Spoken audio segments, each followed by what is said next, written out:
और हमारे सभी दर्शकों से ये गुजारिश है, ये रिक्वेस्ट है कि हमारा चैनल झारखंड उदय न्यूज़ को जरूर सब्सक्राइब करें ताकि सबसे पहले नोटिफिकेशन आप तक पहुंचे हमारे लेटेस्ट समाचार के।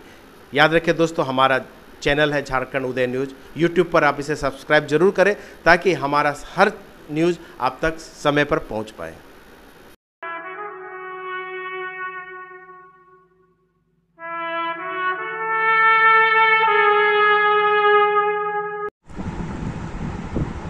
पढ़ोगे लिखोगे बनोगे नवाब, खेलोगे कूदोगे बनोगे खराब। इस कहावत को चरितार्थ तो कई लोगों ने किया होगा, लेकिन इस कहावत को गलत साबित किया है घाटशिला के एक ऐसे शख्स ने जिसने खेल कर यानी पढ़ाई से ज्यादा खेल को तवज्जो देकर सिर्फ घाटशिला का ही नहीं बल्कि इस पूरे क्षेत्र का नाम विश्व पटल पर रोशन किया। नमस्कार, आप देख रहे हैं झारखंड उदय न्यूज, मैं ईश्वर चेत्री।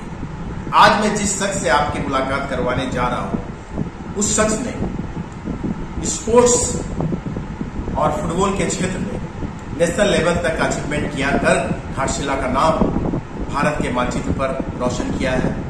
और इतना ही नहीं, बचपन से ही उसने इस क्षेत्र को इतने सारे नाम और पुरस्कार दिलाए हैं जिसकी आप कल्पना तक नहीं कर सकते।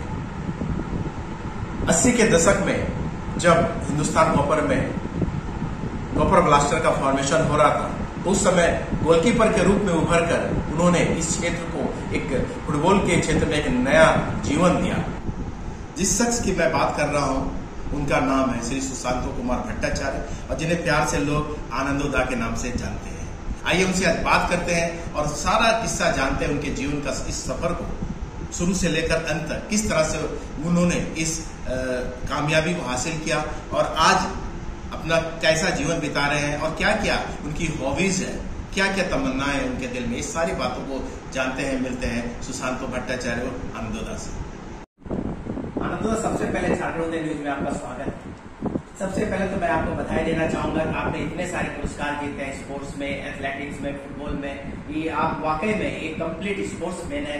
घाटशिला के लिए घाटशिला का नाम आपने जितना रोशन किया, मुझे नहीं लगता कि किसी ने आप इतना किया होगा। हमारे दर्शकों को आप बताइए कि आपका जीवन का शुरुआत कहाँ से हुआ, कहाँ आपका जन्म हुआ और कैसे आज जिस मुकाम तक पहुंचे, वहां तक पहुंचने में क्या क्या अनुभव है, सारा शेयर कीजिए।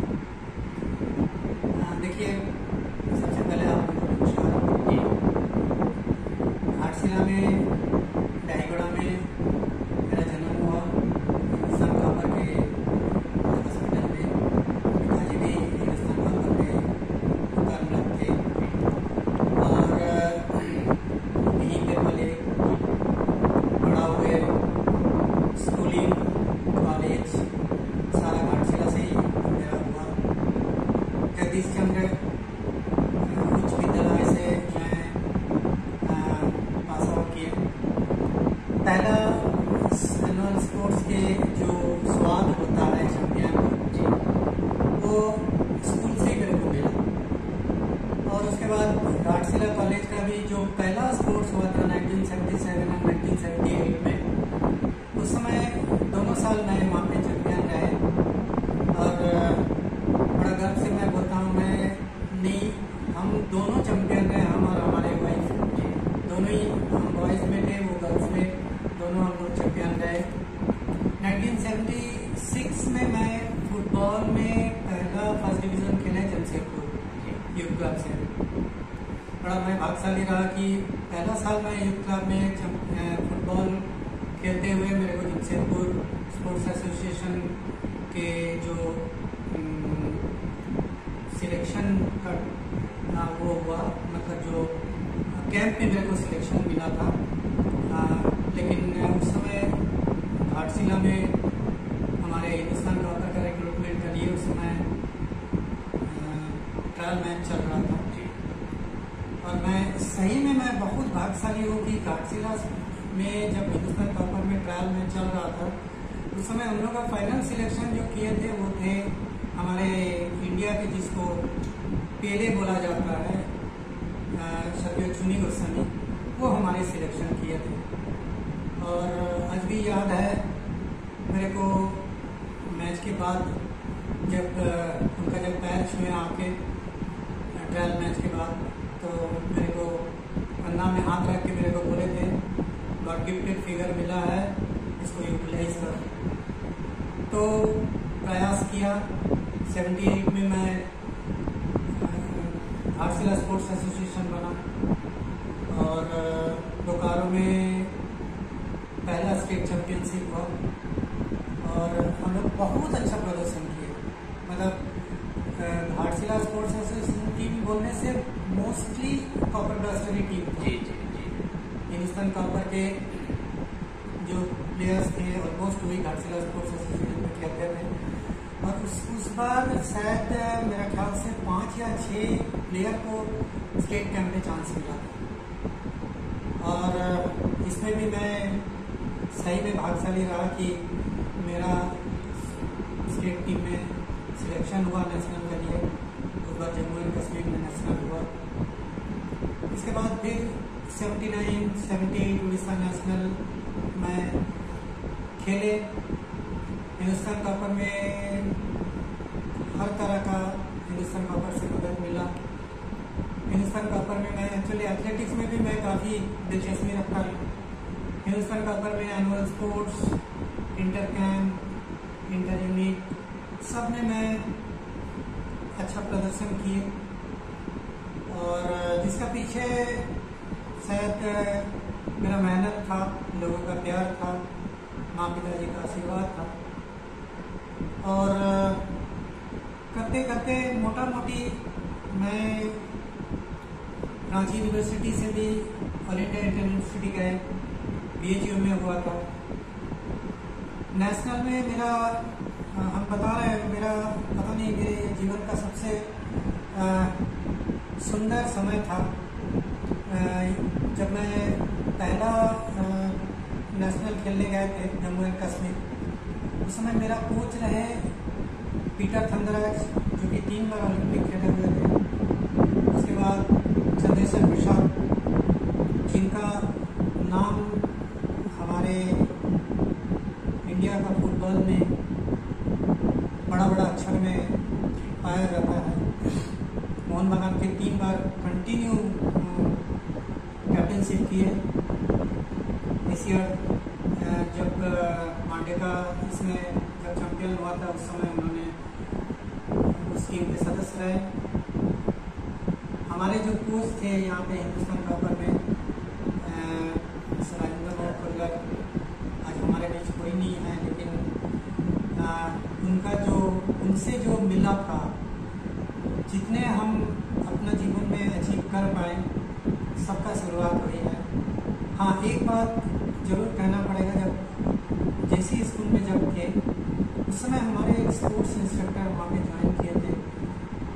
हम लोग निशित दा बोल के ही बुलाते थे, हम लोग कभी सैर बोल के उनको नहीं बुलाए। फुटबॉल का अगर मान लीजिए ABCD अगर कुछ सिखाए होंगे तो निशित दा से सीखे। उसके बाद तो शायद कुल्लर साहब, हमारे प्रसाद दा, चंद्रेश्वर प्रसाद, उसके बाद धनराज साहब, ऐसे बड़े बड़े दिग्गज से ट्रेनिंग मिला। और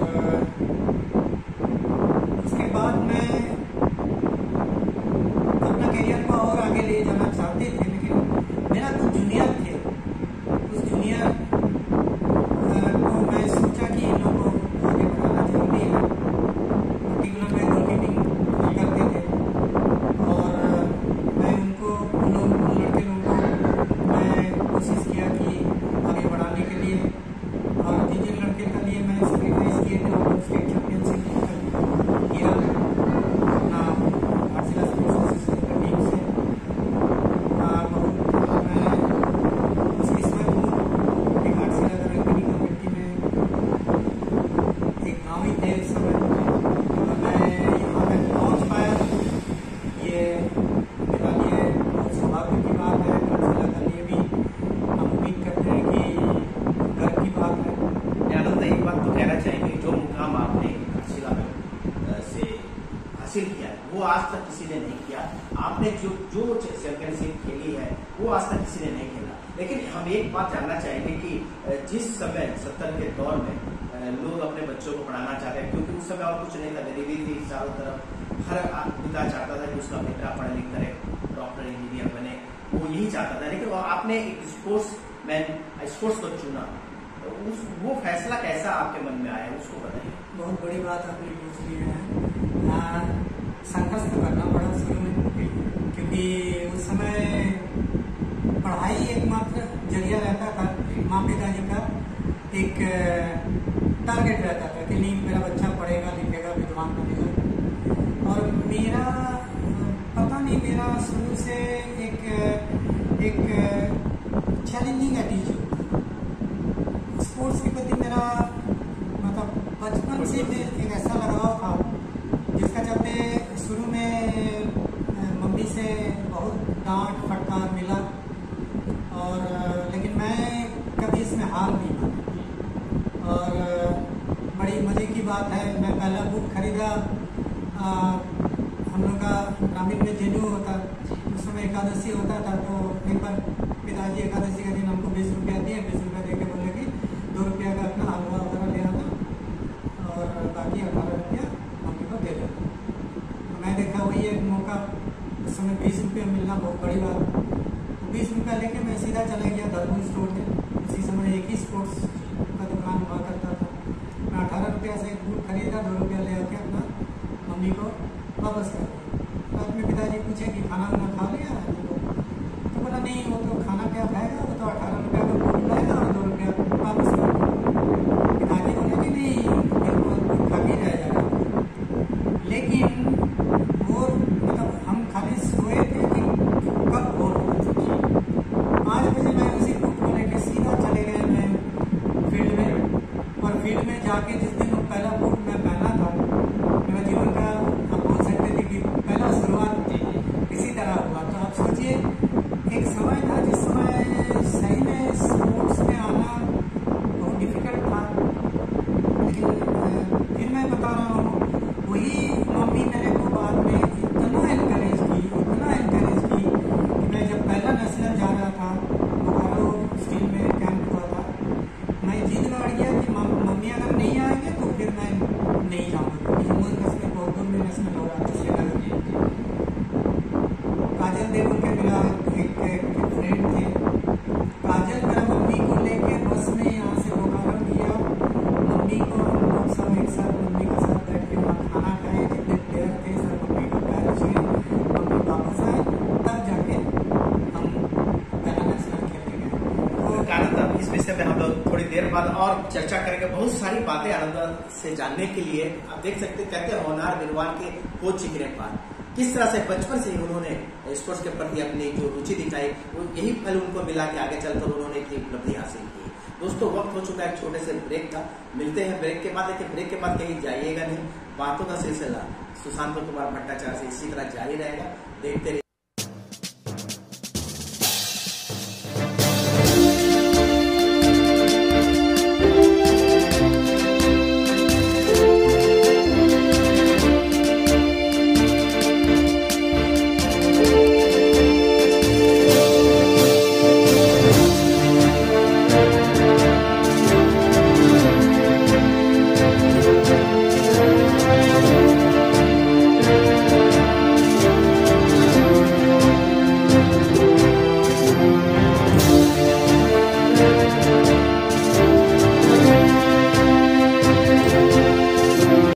बाद आप सभी का फिर से स्वागत है आपके अपने कार्यक्रम आम सर का खास आदमी में, जिसमें हमारे आज के मेहमान है आनंदोदा जी, जिनका नाम सुशांत कुमार भट्टाचार्य है, और उनसे हमारी फुटबॉल को लेकर बातचीत चल रही है। हालांकि वो एक कंप्लीट स्पोर्ट्स बन रहे हैं और इस क्षेत्र का रोशन नाम किया है हर जगह।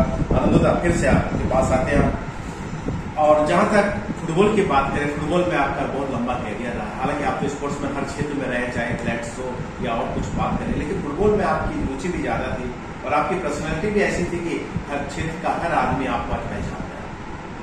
हम जानना चाहेंगे, एसीएल से जब आप जुड़े तो वो जो सफर था एसीएल का 10 वर्षों का या 12 वर्षों का, उसके बारे में हमारे दर्शकों को बताना चाहेंगे जो आपको सुनना चाहते हैं। 1977 में हम ज्वाइन किए, 1 जनवरी, और बस का टीम मेजर जनरल मेनस जैन टीम,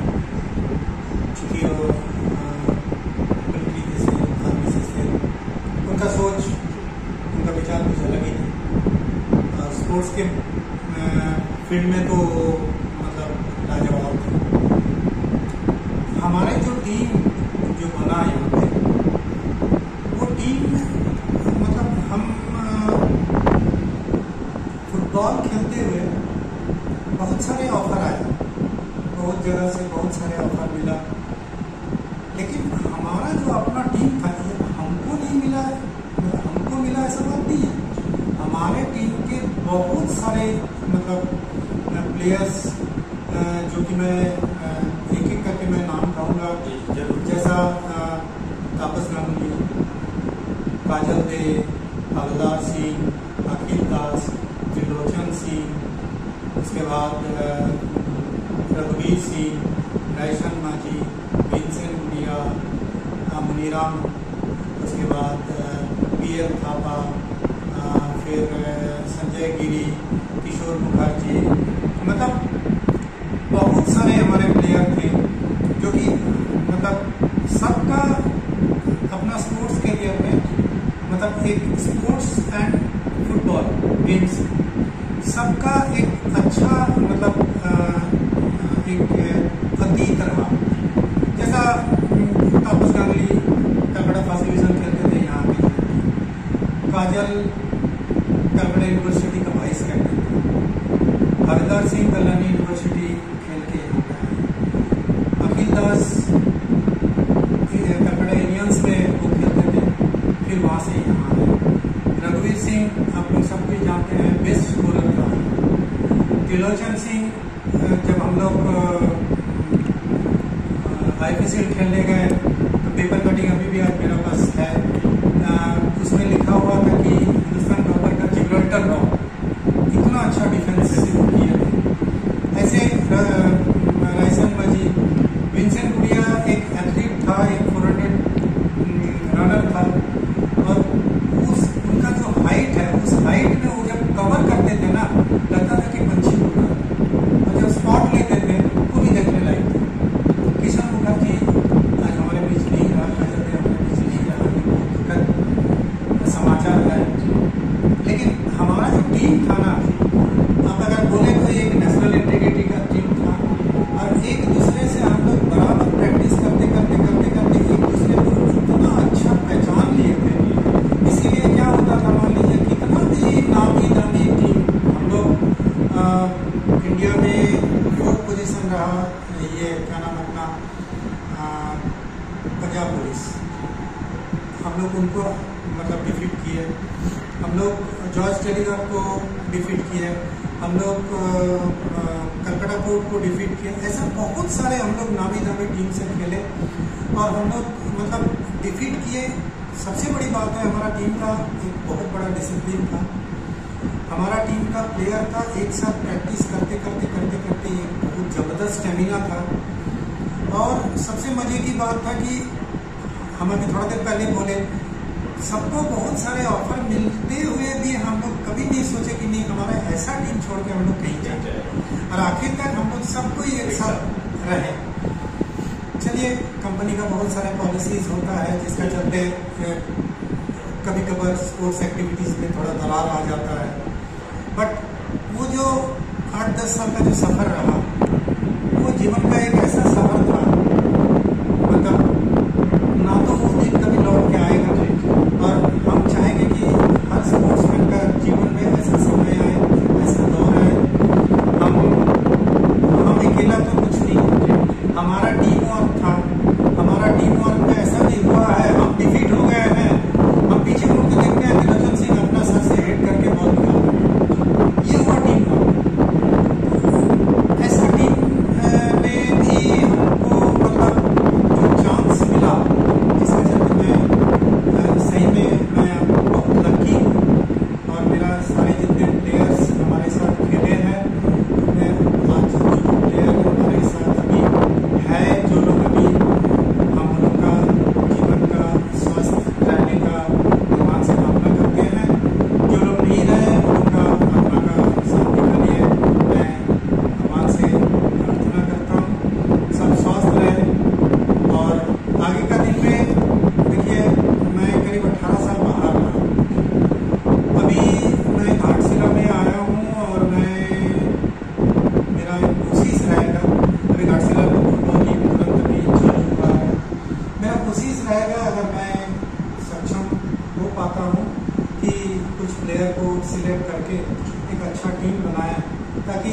जो मेरा अंदर थोड़ा बहुत क्वालिटी भगवान ने दिए हैं वो मैं उसमें बांट सकूँ।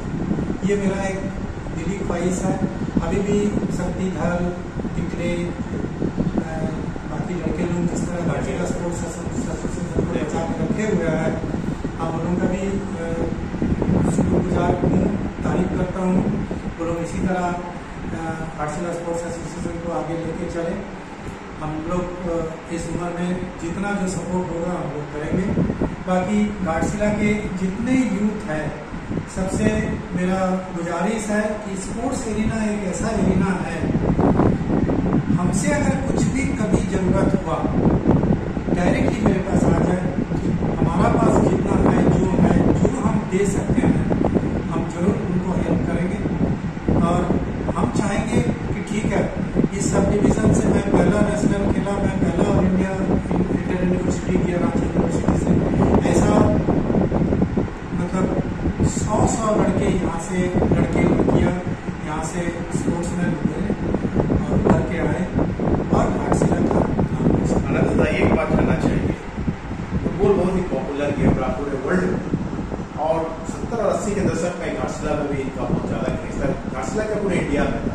एक क्रिकेट का जब से उदय हुआ है फुटबॉल जरा पीछे हो गया है, इसके पीछे आप कारण क्या मानते हैं? हालांकि पिछले कुछ 2-3 वर्षों में फुटबॉल फिर से अपनी रफ्तार पकड़ रही है। जब से ISL वगैरह ये नेशनल लीग शुरू हुए हैं फिर से कुछ प्लेयर्स दिखने लगे हैं और घाटशिला तो हमारा ऐसा क्षेत्र है जहाँ के फुटबॉल में बहुत सारे फुटबॉलर अभी भी बन रहे हैं। लेकिन इनके ये जो पॉपुलैरिटी कम हुई इसके पीछे आप कारण क्या मानते हैं?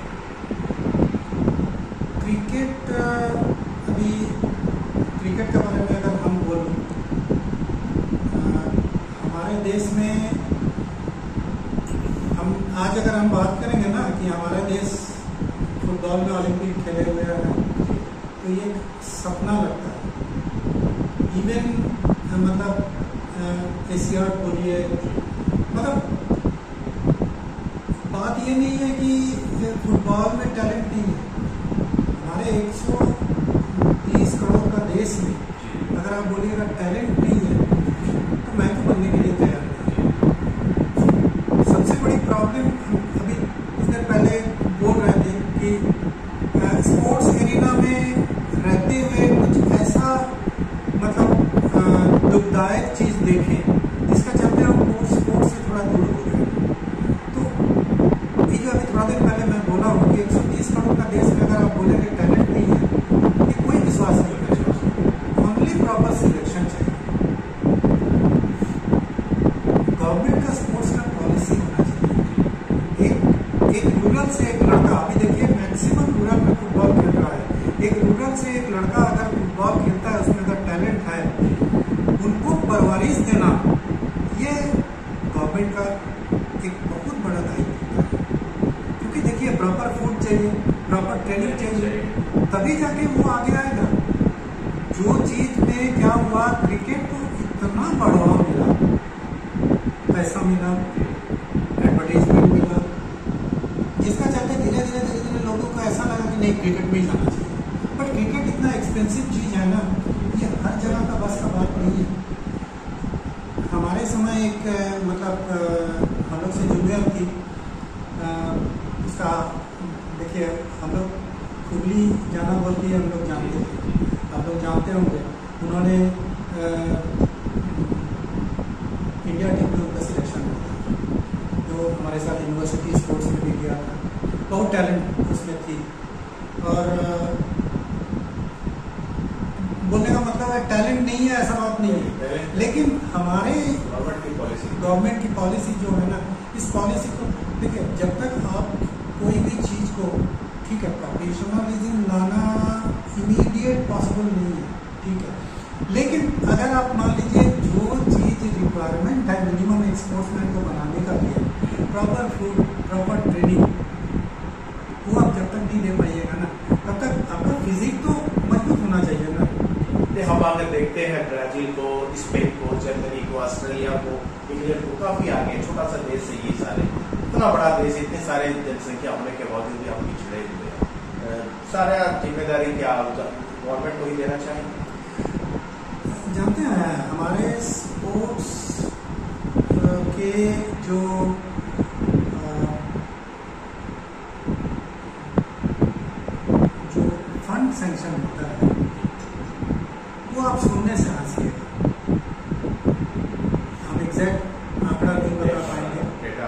लेकिन वो इतना मिनिमम होता है कि अगर मान लीजिए हम अगर एक अच्छा टीम बनाने के लिए अगर कोशिश करूँ तो उसको मैं ना प्रॉपरली मैं कोई चीज़ में गाइड नहीं कर सकता हूँ। इस विषय में देखिए हमारे सामने में ही है GRD टाटा स्पोर्ट्स कॉलेज।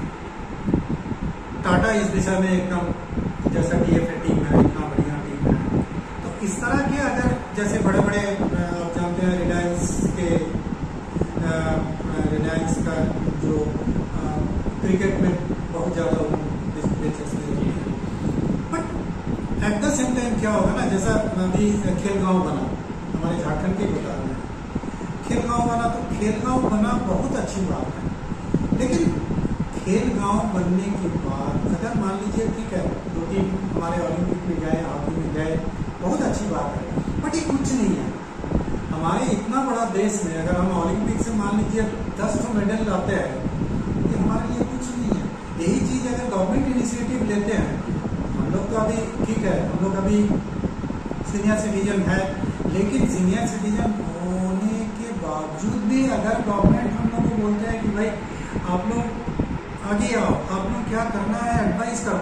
देखिए प्रॉपर सिलेक्शन का मतलब क्या होता है, एक स्पोर्ट्स एरिना में एक स्पोर्ट्समैन आपको जितना अच्छा एडवाइस दे पाएगा, एक नॉन स्पोर्ट्समैन उतना अच्छा एडवाइस आपको दे नहीं पाएगा। तो प्रॉपर सिलेक्शन कहाँ से आएगा? प्रॉपर सिलेक्शन के लिए आपको प्रॉपर स्पोर्ट्समैन को लेके आपको ऑर्गेनाइज करना है।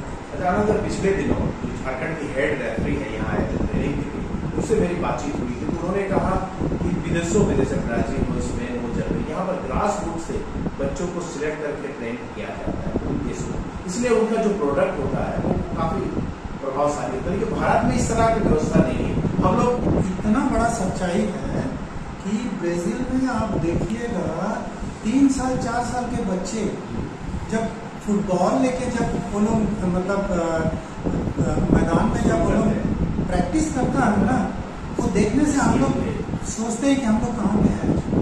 ये चीज़ जो है ना, देखिए बेसिक चीज़ होता है ना, देखिए बोला जाता है कि 6 साल में बच्चे को 60% मतलब ब्रेन का ग्रोथ आ जाता है। तो हमारा देश में आज का दिन में देखिए, हमारा देश में पहले बोला जाता है कि हमारा देश में फिजिक थोड़ा डाउन है। आज का दिन में देखिए स्टैंडर्ड हाइट भारत के बहुत बढ़ चुका है, बहुत बढ़ चुका है। साथ साथ क्या है, ये जो अभी बार बार मैं एक बात बता रहा हूँ कि स्पोर्ट्स का जो जैसा मान लीजिए ब्राज़ील, हम ब्राज़ील का फुटबॉल देखते हैं। ब्राज़ील का फुटबॉल देखने के बाद हमको तो कम से कम ये जरूर पता चलता है, उतना दूर कहा जा रहा है अभी जो हमारे देश में जो फुटबॉल लीग हो रहा है, विदेशी फुटबॉल में जो आ रहा है, उनके साथ हमारे देश का फुटबॉल खेलते खेलते खेलते खेलते देखिए कितना उन लोगों का डेवलपमेंट आ रहा है।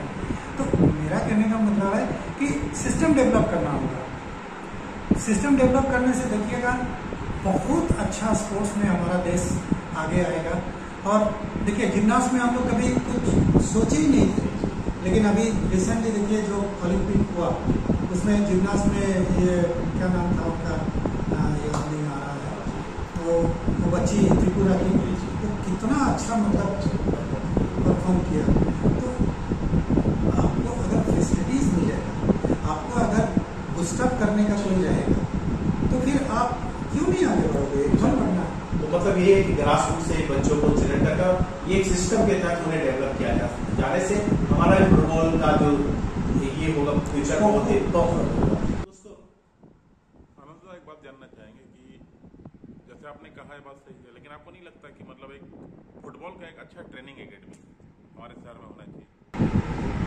बिल्कुल होना चाहिए, बिल्कुल होना चाहिए। देखिए हमारा शहर में ठीक है, हिंदुस्तान टॉपर का आज स्थिति बहुत अच्छा नहीं है, लेकिन हमारा शहर में बहुत सारे ऐसे मतलब धनी व्यक्ति है, बहुत सारे ऐसे ऑर्गेनाइजेशन है जो कि अगर इस दिशा में अगर आगे आए तो हम समझेंगे कि मैंने घाटशिला का सराउंडिंग में जितने टैलेंट है, एक बहुत अच्छा स्पोर्ट्स एकेडमी बन सकता है। हम लोग का जितना लिंक है, हम लोग का जितने जान पहचान है, हम लोग का जितने मतलब सीनियर लोग से मतलब ताल्लुकात है, हम लोग जरूरत पड़ेगा तो बाहर से भी हम लोग उन लोगों को यहाँ पे बुला सकते हैं, अच्छे बुला के हम लोग कुछ बेटर ट्रेनिंग दे सकते हैं। बाकी हम लोग अभी जो थोड़ा देर पहले बोले, हम लोग भी थोड़ा बहुत जो टैलेंट हम लोग को भगवान दिए हैं उसको हम लोग यूटिलाइज कर सकते हैं। और सही में मैं बता रहा हूँ, ये हम लोगों का कमी है कि हम जैसे नेशनल खेले, हम जैसे ऑल इंडिया गए, बट हम कितनों को तैयार कर पाएंगे? एक भी तैयार नहीं। ये मेरा कमी है, ये होना चाहिए। अगर ऐसा एकेडमी यहाँ पे होता है, हम तो प्रे करेंगे, हम तो सबसे रिक्वेस्ट करेंगे घाटशिला के जितने गणमान्य व्यक्ति हैं, जितने ऑर्गेनाइजर है, जितना ऑर्गेनाइजेशन है, सब कोई आगे आए और एक अच्छा स्पोर्ट्स एकेडमी बनाइए। घाटशिला में बहुत टैलेंट है, घाटशिला सराउंडिंग में बहुत टैलेंट है और हम लोग तहे दिल से इसमें मतलब इन्वॉल्व हैं। तो देख सकते हैं कि आनंदोदा ने जो बातें कही वो बिल्कुल सच बात है। उन्होंने ये कहा कि यहाँ के जितने भी ऑर्गेनाइजेशन है या जो लोग स्पोर्ट्स में इंटरेस्टेड है उन्हें आगे आना होगा, तब जाकर। हालांकि घाटशिला में टैलेंट की कोई कमी नहीं है। घाटशिला अब इसके सराउंडिंग की बात करें, यहाँ पर स्पोर्ट्समैन बच्चे बहुत सारे हैं, चाहे फुटबॉल की बात करें या एथलेट की बात करें या क्रिकेट की बात करें, हर तरह के बच्चे यहाँ, लेकिन उन्हें एक प्रॉपर ट्रेनिंग नहीं मिल पा रहा है। जैसे कि एकेडमी की बात की जाएगी, एकेडमी खुलनी चाहिए, स्पोर्ट्स एकेडमी, जिसमें हर तरह के बच्चे शामिल हो और उन्हें ग्रास रूट से ही ट्रेन किया जाए। तो घाटशिला में ही फुटबॉल की बात करें या स्पोर्ट्समैन की या फिर क्रिकेट की, एक और अच्छा भविष्य हो सकता है। और आनंदोदा ने रिक्वेस्ट भी किया यहाँ के ऑर्गेनाइजेशन से, लोगों से, कि वो उनको आगे बढ़कर इस विषय में काम करना है। आनंदोदा, अब हम ये मेरा एक छोटा सा और कहना था जी जी, जैसा मेरा दो बेटी मेरा मतलब बड़ा बेटी इवन जब वो इंजीनियरिंग पढ़ने गई थी, वो कॉलेज में भी 2 साल वहाँ पे चैंपियन रही स्पोर्ट्स में। मेरा छोटा बेटी जब बिजनौरा बिहार में जब पढ़ने गई थी, वो डिस्ट्रिक्ट लेवल तक अपना वहाँ पे गया था, फुटबॉल में नहीं, स्पोर्ट्स में थे, उस गेम्स में नहीं किए। तो कहने का मतलब है, ये जो मान लीजिए हम दोनों, हमारे वाइफ जो दोनों ही स्पोर्ट्स एरिना से आए, तो हमारे जो दोनों मतलब बेटी है वो लोग भी अपना स्पोर्ट्स एरिना, लेकिन वही है कि मतलब अगर हम डिवोटी होके खाली उसको स्पोर्ट्स में रखते हैं, बट बात ये है कि नहीं ठीक है, एक हायर एजुकेशन चाहिए। अगर मान लीजिए कि हमारा देश में अगर स्पोर्ट्स का इतना अगर फैसिलिटीज रहता, तो मैं कभी नहीं चाहता कि नहीं उसको भाई मास्टर डिग्री करना है, उसको हायर एजुकेशन में जाना है। हाँ, एजुकेशन तो मास्टर है, बट हम चाहता था कि उसको जी जान लगा के एक स्पोर्ट्स में एक नेशनल इंटरनेशनल लेवल पे ले जाए। ये चीज का कमी जो है ना हमारा देश में, ये मतलब हमारे देश में संसाधन की बहुत ज्यादा कमी है और गवर्नमेंट की जो पॉलिसी थी वो भी दोषी है इसके लिए। गवर्नमेंट को भी इसके बारे में सोचना चाहिए, क्योंकि अगर गवर्नमेंट जब तक आगे नहीं आएंगे और दूसरे संस्था भी आगे नहीं आते और हर जगह पैसों की बात होती है और हमारा देश नहीं अच्छे उतना डेवलप नहीं कि उतना पैसा कोई खर्च कर पाएगा कि खुद को ट्रेन करने के लिए खुद का कोच लेना है। और मैं ये चाहेंगे कि आप हमारे जो भी यंग बच्चे हैं जो कि फुटबॉल से जुड़े या स्पोर्ट्स है, वो आप हमारे चैनल के माध्यम से देख रहे हैं, उनको क्या मैसेज देना चाहेंगे कि आजकल बहुत सारे बच्चे मोबाइल में घुसे हुए इस तरह के उन्हें अलग अलग गलत आदतों से जुड़े, ऐसे बच्चों को जो कि आपको देख रहे हैं उन्हें क्या मैसेज देना चाहेंगे ताकि उनका स्पोर्ट्स के प्रति जो रुचि बढ़े? देखिए, स्पोर्ट्स फील्ड एक ऐसा एरिना है, एक ऐसा जगह है। मैं उम्मीद करता हूँ कि देखिए, मैं जीवन में ना, मेरा जीवन में कई मतलब स्टेज आया।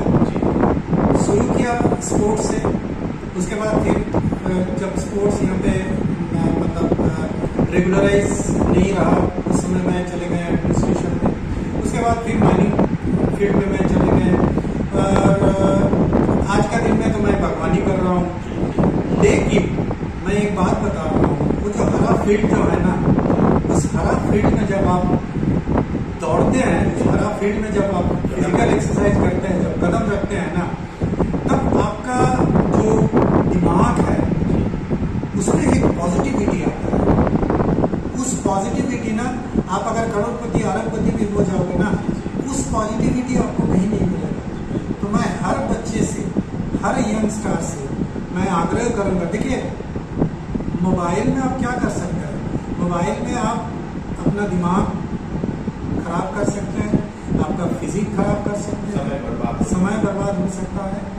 बट ठीक है, आज का दिन में मोबाइल का युग है, जो अच्छा चीज़ है, कम्युनिकेशन का चीज़ है, वो आप कीजिए।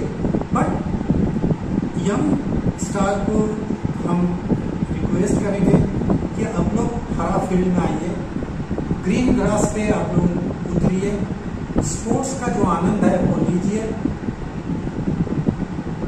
इसको पता है कि कल का दिन में आप मतलब कैसे क्लिक कर जाए, आप कहाँ चले जाए। टैलेंट सब में है, कहने का मतलब है कि क्लिक होता है, वो जो क्लिक होने का समय आता है ना, तब क्लिक होता है। उसका लिए जरूर आपको मेहनत करना है।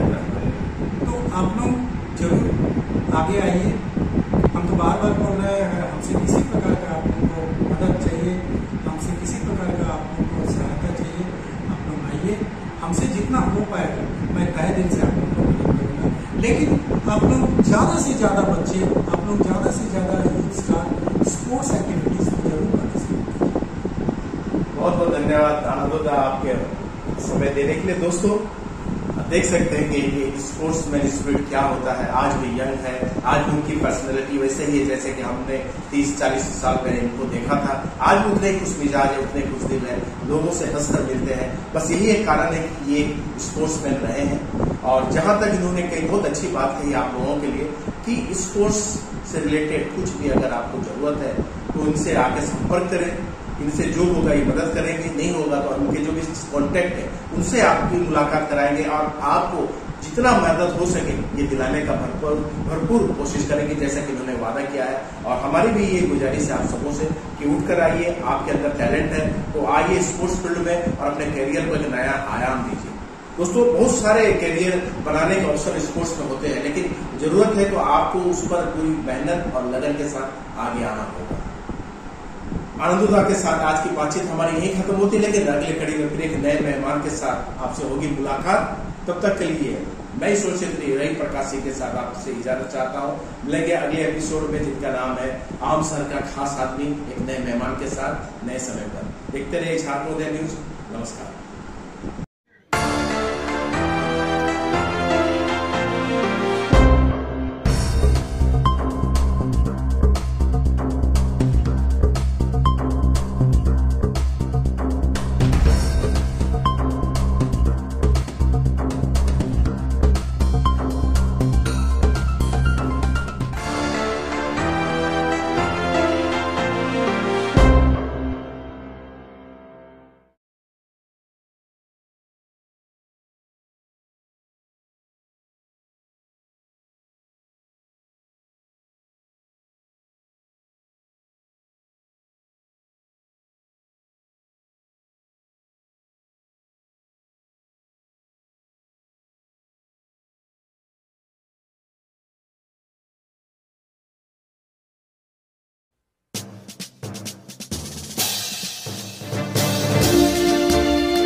रुक जाना नहीं तू कहीं हार के, कांटों पे चल के मिलेंगे साए बहार के। रुक जाना नहीं तू कहीं हार के, कांटों पे चल के मिलेंगे साए बहार के। ओ राही, ओ राही, ओ राही, ओ राही।